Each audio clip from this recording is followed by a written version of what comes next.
Bruce Lee's approach to training was as much about the mind as it was about the body.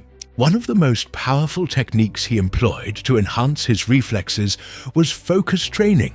This technique involved deep mental concentration, which allowed Lee to react to external stimuli with unprecedented speed and accuracy.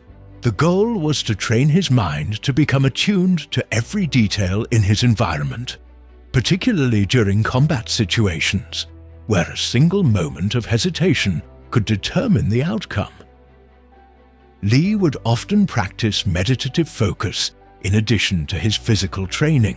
By clearing his mind of distractions and focusing solely on the task at hand, whether it was a specific movement or an opponent's next action, Lee could sharpen his reflexes in a calm, controlled state.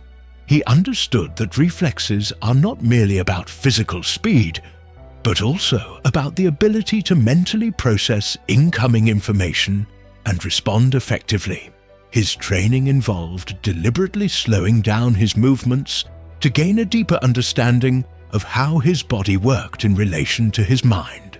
This technique helped him focus not just on the act of striking or defending, but on the subtleties of timing, balance, and positioning. Another technique Lee used was mind-body synchronization, which involved developing awareness of every movement of his body.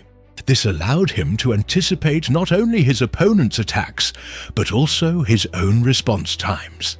By becoming hyper-aware of the connection between his thoughts and physical actions, Lee trained his reflexes to respond without hesitation. Additionally, Lee used mental rehearsal as a tool to visualize different combat scenarios. Through visualization, he would mentally practice various counterattacks and responses, building muscle memory and reinforcing his ability to react instantaneously. The focus techniques Bruce Lee used were essential in making his reflexes incredibly sharp. It wasn't just about being quick. It was about having a mind that could process and act on information instantly, which gave Lee a decisive edge in combat situations.